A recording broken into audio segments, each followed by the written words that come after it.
Buenos días a todas y todos. Soy Juan de la Fuente, este es el reporte de Pata Amarilla y hoy es 18 de marzo del 2021.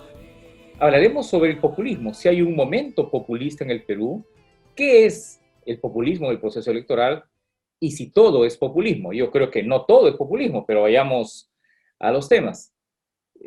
La actual huelga de los transportistas de carga, es decir, los camioneros, es un perfecto ejemplo de cómo pueden combinarse demandas justas, no populistas, con demandas populistas.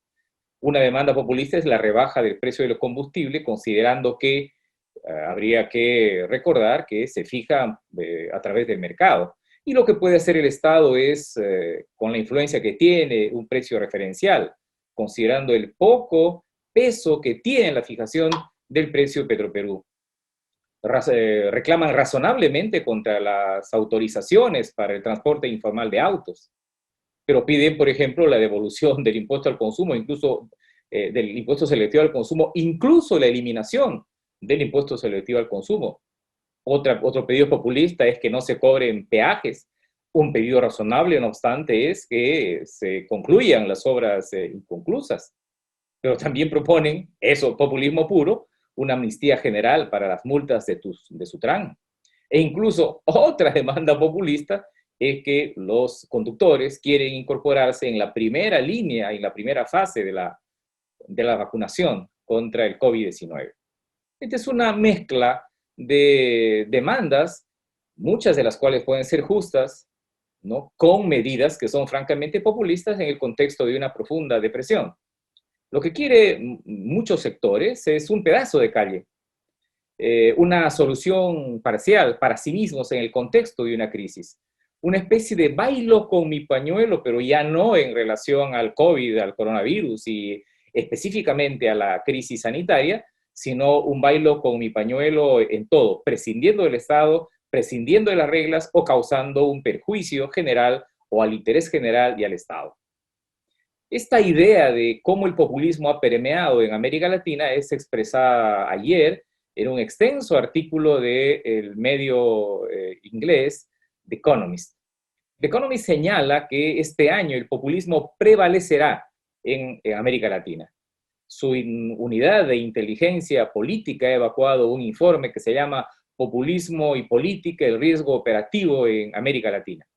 Y lo que dice The Economist es que habrá 3 cambios en política en general, en política económica, en la gobernanza de esta región, en 3 áreas: en seguridad, estabilidad política y eficacia política. Llama la atención esta separación entre estabilidad política y eficacia política, porque lo que dice The Economist es que muchos gobiernos que podrían estar instalados en función de las reglas democráticas, no obstante, tendrían poco margen para producir decisiones que aminoren la situación que tenemos. La verdad, lo dice Economist, es que ningún malestar surgido en los últimos meses con la pandemia e incluso en momentos previos a la pandemia ha sido encarado. El caso de los transportistas en el Perú es uno de ellos.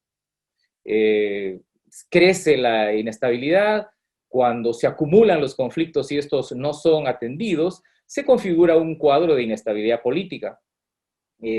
Anoche el gobierno instaba a los huelguistas a levantar el bloqueo de carreteras y no obstante habían varios puntos bloqueados e incluso no podían pasar ambulancias o incluso vehículos que transportan oxígeno.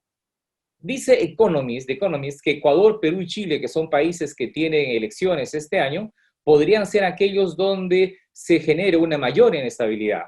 Y habla de algunas tendencias. La tendencia primera de la que habla este medio es la antiincumbencia, es decir, la idea de desbancar a que esté en el poder o de votar contra el que esté en el poder solo por votar en una lógica opositora. Segundo es pedir más Estado y tercero, pedir soluciones radicales. No obstante, en esto yo creo que es incompleto, confuso o hierra el informe de Economist, porque pedir más Estado en América Latina, por ejemplo en el Perú o en países del Cono Sur, no es necesariamente populista. Apunta The Economist a que hay un riesgo económico serio en la región porque van a escasear los recursos fiscales y hay un riesgo también de que fuguen, se vayan los capitales. En lo político, The Economist dice que Venezuela y Argentina serán casos de un mayor riesgo institucional, y en el caso del Perú, por el tema de las elecciones, dice que además el gobierno había abandonado la ortodoxia económica. Yo no sé en qué fuente se basa este medio para señalar esto. Lo que quiero decir es de que no todo es populismo y habría que diferenciar. El asunto del oxígeno nos da una muestra precisa.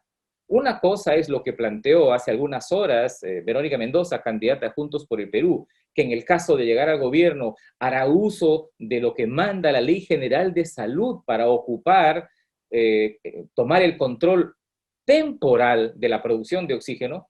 Y otra cosa es el proyecto de ley planteando una expropiación, una nacionalización de las plantas de oxígeno. Es cierto que hay una dificultad en relación a este sector porque hay un oligopolio, solamente 2 empresas que concentran la producción y el suministro, pero esto no podría resolverse con una expropiación. Y entonces ahí la temporalidad por un lado y la radicalidad de la expropiación son 2 ejemplos que claramente nos ilustran la diferencia entre una medida de emergencia y una medida radical que no está pensada en la solución del problema. Tampoco es populista la demanda de reforma de pensiones. Algunas de las soluciones podrían tener un tinte populista, pero ya vamos 20 años demandando la reforma del sistema de pensiones. Y cada vez que se demanda el sistema de la reforma pensionaria en el Perú, hace 20 años nos dicen, este no es el momento.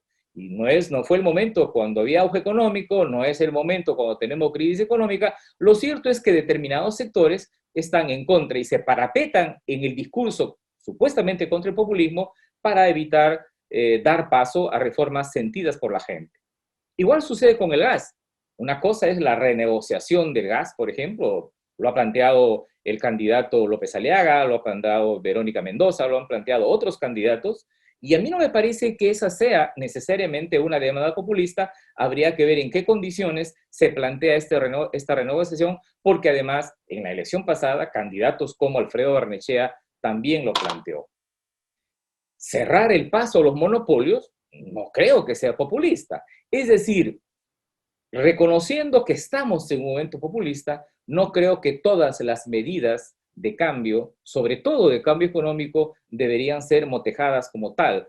Que al fin y al cabo el populismo no es más que la división artificial entre el poder y supuestamente el soberano del pueblo, empoderando a un caudillo que se cree el depositario de esa verdad o de esa soberanía o delegado de esa demanda de la sociedad contra el antiguo poder. Una expresión del desorden de las ideas y de las prácticas en este proceso electoral lo tenemos en la reciente revelación que se ha tenido sobre una candidatura al Parlamento, ¿no? Huayca y otros medios, yo lo vi en Huayca, puede ser, creo que en el canal N también, pero vi un video de una candidata al Congreso, la señora Araceli Castillo, que es candidata por Renovación Popular a Pasco con el número 2. Lo curioso es que ella no conoce Pasco, ella no sabe de la realidad de Pasco, y fue incorporada a la lista de Renovación Popular por intermedio de un oficioso asesor, además, que la buscó en su casa, y le hizo llenar, ella misma dice, unos papeles, y recién a 3 semanas de las elecciones ella se está preocupando, no solo por ver dónde queda Pasco y cuáles son los problemas de Pasco, sino además por enterarse en qué consiste el trabajo parlamentario y cuáles deberían ser sus proyectos de ley. ¿Qué implica esto? Un enorme desprecio y subestimación de los electores de Pasco. Y es muy probable que en cada circunscripción tengamos más de un candidato, es decir, de varios partidos, que no conocen la realidad, que han sido incorporados por un fichaje, por dinero, por cooptación, por favor, por ideas religiosas, por posicionamiento empresarial, por amiguismo, de lo cual resulta una elección defectuosa. Llamemos la atención porque esto no nos conduce a la formación de un Congreso en las condiciones que la situación demanda. Pero este asunto de Araceli Castillo en Renovación Popular es solo una muestra de la forma como se está formando, construyendo la representación. Y en eso pues hay una enorme distancia entre esta realidad que demuestran estas investigaciones periodísticas, estos hallazgos periodísticos, y el discurso que nos venden muchos candidatos presidenciales, es decir, de una absoluta coherencia y de una responsabilidad y un compromiso por el Perú, además con rostros adustos, con profesiones de fe. Bueno, este es el poder que nosotros vamos a elegir el 11 de abril y luego en la segunda vuelta. Después no nos quejemos cuando el populismo realmente existente en los parlamentos hace carne o aparece en los proyectos de ley. El populismo se incuba finalmente en procesos democráticos en los votos. Y entonces hay que ver muy, muy bien cómo votaremos el 11 de abril. Eso es todo por ahora, amigos y amigas, y nos veremos mañana en el reporte de Pata Amarilla. Gracias. Pata Amarilla.